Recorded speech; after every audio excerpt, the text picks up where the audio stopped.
Le premier type de formation est celui d'un groupe qui souhaite créer un égrégore astral ou un égrégore psychologique. Cela peut se produire dans des nations, des ordres religieux, des écoles traditionnelles, etc.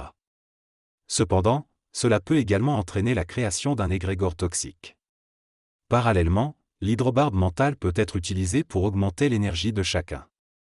Il est important de noter que la création d'un hydrogorge mental nécessite une compréhension plus avancée et n'est pas encore accessible à tous. Les groupes de travail organisés peuvent permettre à chaque individu d'augmenter son potentiel vibratoire.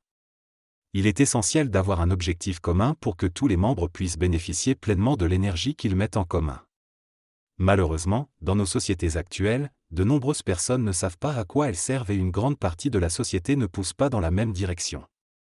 Ainsi, une seule grande société peut donner naissance à plusieurs petites sociétés qui savent comment bénéficier des énergies inexploitées du reste de la société.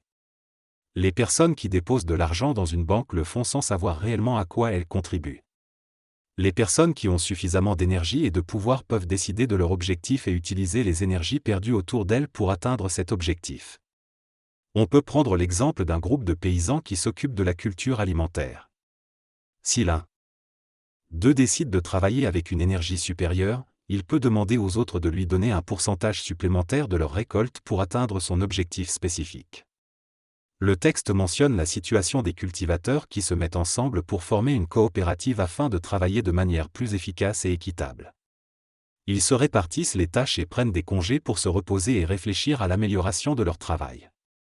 Le texte souligne également l'importance de prendre soin des membres malades ou âgés de la coopérative, même si cela demande un effort supplémentaire. Le texte évoque ensuite le fait que le nombre de parasites augmente, ce qui oblige les travailleurs à continuer à les nourrir et à les soigner pour pouvoir continuer à bénéficier de leurs terres.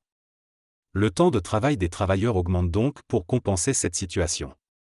Dans cette micro-société, il y a 6 travailleurs et 6 parasites, où chacun a un rôle précis. La décadence commence lorsque l'un des travailleurs tombe malade. Alors, la société perd son équilibre et lentement sombre dans le chaos. Les parasites profitent de la situation et volent les ressources des travailleurs, ce qui entraîne une guerre civile violente. Finalement, après de nombreux combats, la société reprend ses terres et recommence le processus de culture. Cependant, pour éviter la décadence, il est nécessaire d'éliminer l'ego et de travailler ensemble pour accumuler leur potentiel de puissance. Chacun doit avoir confiance en l'autre et avoir des droits tout en remplissant ses devoirs. Lorsqu'une société a un équilibre entre droits et devoirs, elle peut prospérer. L'idée évoquée dans le texte est de résoudre les problèmes collectivement en mettant en commun les efforts de chacun. Par exemple, au lieu d'aller chez différents coiffeurs, mécaniciens ou restaurants, on pourrait favoriser les commerces locaux pour enrichir nos propres membres de la communauté. Cependant, la question de savoir qui va juger, diriger et coordonner ces efforts se pose. Constituer un groupe est facile, mais le diriger est plus complexe. Il est suggéré de tester et d'apprendre des personnes les plus compétentes dans leur domaine. L'objectif serait de trouver des solutions pour faciliter l'évolution de la société, en travaillant ensemble et en intégrant les idées géniales qui émergent, plutôt que de créer des sociétés séparées dans la société existante. Le texte parle de la vente de pesticides et de son intégration dans notre société. Il souligne que ce n'est pas le rôle du vendeur de ne pas voler dans son activité, mais de l'entreprise elle-même de se protéger contre les vols. Le texte aborde également la notion de vivre au jour le jour et critique cette mentalité qui serait néfaste et décadente. Il explique que vivre l'instant présent ne signifie pas ne pas envisager l'avenir mais plutôt être conscient de son état présent tout en organisant sa vie de manière constructive. Elle termine en évoquant la potentialité de recevoir tout de l'énergie supramentale ou christique en vivant en harmonie avec les énergies du futur. L'énergie supramentale permet d'entrevoir le plan mental, même si on ne peut pas le vivre instantanément.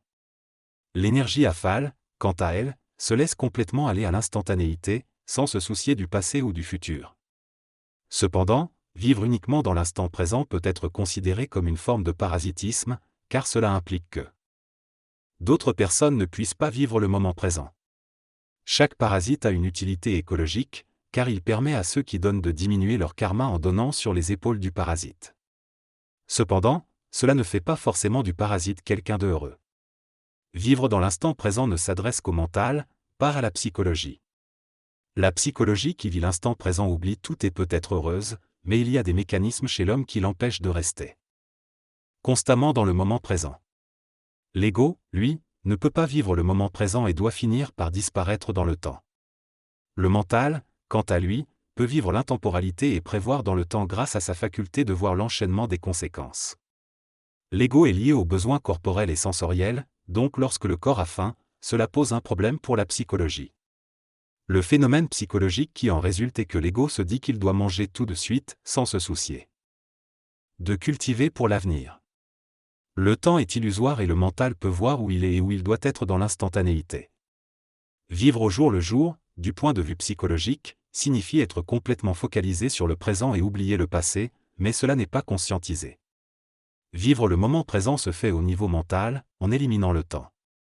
Cependant, le mental peut être handicapé par les égrégores mentaux formés.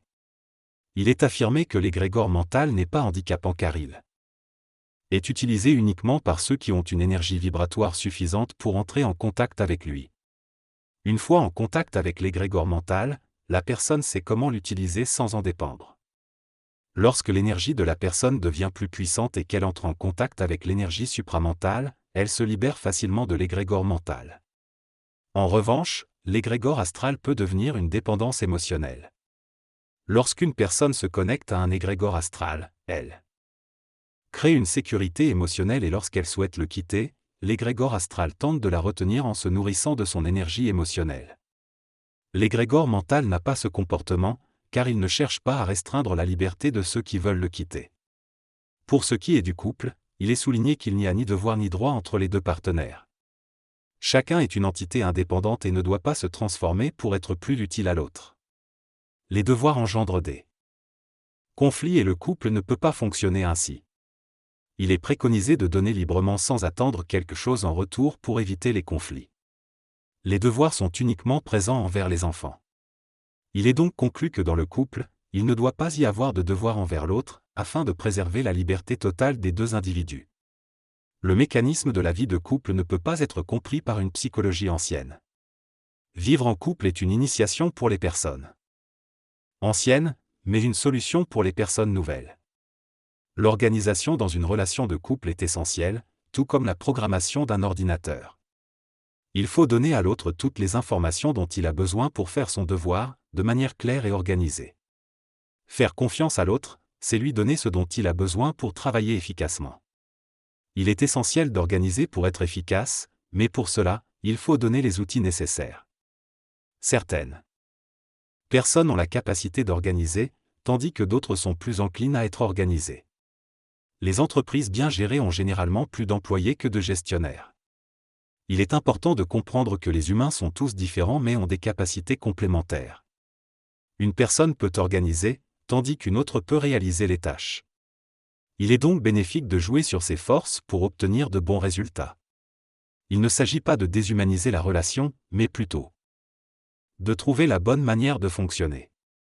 Il est également important d'organiser son environnement de la même manière qu'un ordinateur pour éviter les erreurs et les pertes de temps inutiles. Dans le cadre familial, il est préférable d'organiser et de donner les outils nécessaires pour éviter les malentendus et les frustrations. L'organisation permet d'accumuler une puissance formidable pour être efficace, de gagner du temps, de l'argent et de l'énergie. Il est donc essentiel de se donner les outils nécessaires pour fonctionner de manière optimale. Le texte aborde plusieurs sujets liés à l'organisation du travail, au bonheur, à la gestion financière et à la nécessité du regroupement humain. L'auteur souligne l'importance de programmer son emploi du temps pour être efficace et heureux. Il mentionne également que le regroupement avec des personnes vibratoirement similaires est essentiel pour l'évolution individuelle et invite les gens à se concentrer sur leur amélioration personnelle. Avant de s'engager dans des projets collectifs tels que OFSA, Organisation pour la formation saine et autonome. Il annonce la sortie prochaine d'un livre ou d'une brochure sur ce sujet. Enfin, il encourage les lecteurs à poser des questions et remercie pour leur attention.